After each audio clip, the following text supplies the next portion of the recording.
I think that the recent derailments in Northern Ontario are worrisome and people should be concerned. But we don't have any guarantee that. Sorry, let me just think about that. That's fine. Okay. I think the recent derailments in Northern Ontario are worrisome, but we have no reason to believe that the Energy East pipeline or any of these pipelines is going to reduce the amount of crude that's transported by rail.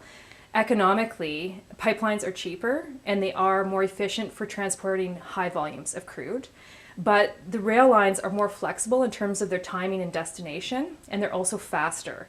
And when we look at what's happening right now in the oil markets and how volatile it is, we can expect that those oil companies are going to want to maintain both options. And if we expand Alberta's oil sands, we should expect that we're going to have increases in both pipelines and rail lines, and both are potentially dangerous to people and our environment. In fact, one of the benefits of rail lines that the industry has stated is that it requires very little public interface because there's actually no public consultation required in order to initiate the shipment of crude by rail. So it's just another thing that came up, like it's easier for them to just initiate and transport crude that way. Yeah. And it's another reason why they believe that rail still has a real benefit to them in transporting this oil. It feels a little suspicious because at a time when they're trying to convince people that rail lines are dangerous and they need pipelines, even though we know they're going to be doing both. It's not one or the other. But I don't know. It could just be coincidental. It could also be that they're transporting more crude now than they were before. It could be that trains are now going faster than they were before. There's a lot of there's a real lack of information for the public about what is transported by rail, like when it's transported, those sorts of things. Yeah. So it's hard to really get to the bottom of what's happening with that. Yeah. So we don't know. We have a lot of people, as you've met in this group, trying to figure out these questions, but it's really difficult for the general public to try to dig in and figure out what's happening. It'd be nice to have, since we have the internet, some sort of transparent structure where we can all see what's being moved and what's going. You know what I mean? Well, the argument that's been made by government and industry is that it would result in terrorism if communities actually knew what was being transported through the communities and at what time, which is we've been told in Thunder Bay the city doesn't know until a month after that those materials have been transported what actually went through. It's sort of you're on a need to know basis. Wow. Yeah. So I don't know, maybe that could be the case, but it seems like if someone really wanted to damage property or harm people, there would be a way for them to figure out that stuff, right? Yeah. It's a real risk. We should know what's being transported through our community. Most definitely. Especially at least the volumes. Because, right now, people aren't really aware how much is actually going through, and then you see these accidents happening. And anyways, I don't want to get too get too much on the rail thing because I think it's gotten a lot of coverage. Of course, yep. I think we want to speak to the fact that the pipelines aren't going to solve that problem. TransCanada has dipped into their very deep pockets to initiate this huge advertising campaign. I mean, we hear about Energy East on the internet, it's on TV, it's on the radio. And I guess it's been successful for them in the sense that most Canadians now know that Energy East is happening. However, I think it's sort of backfired, and I don't think it's resulted in what they wanted to get out of it.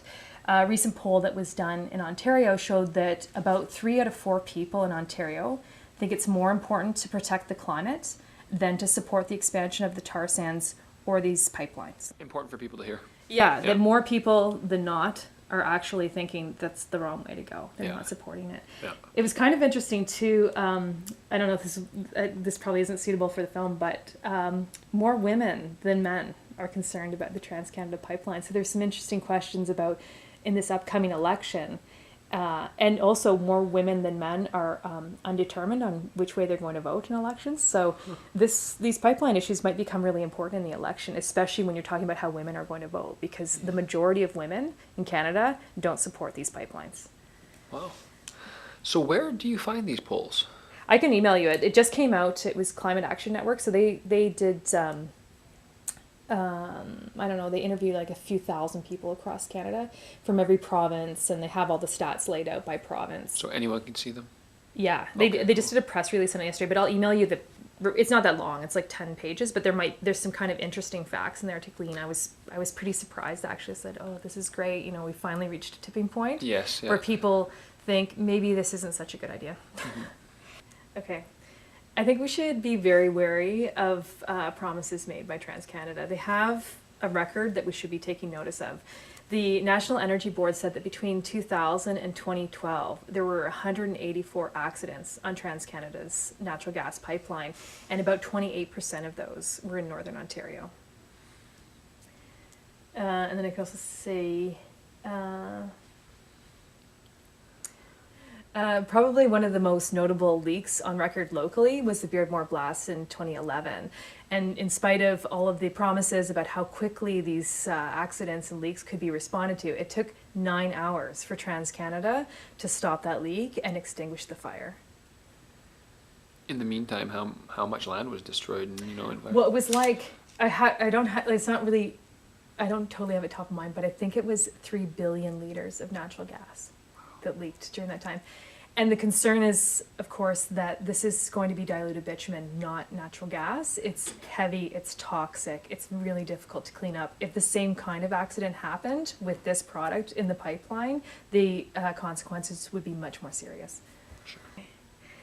I think when TransCanada proposed this pipeline, they thought they might get a bit of opposition from a few environmental groups, and they would be able to sort of simply dismiss them in the face of all of this economic opportunity that was there. I'm sure they've been surprised at how much local uprising there's been against this pipeline. In Ontario, there are groups from Kenora, Thunder Bay, to North Bay, to Cornwall, and everywhere in between on this pipeline, who are voicing serious concern about the wisdom of first expanding Alberta's tar sands and also to converting a pipeline that was designed to carry natural gas to now carry diluted bitumen.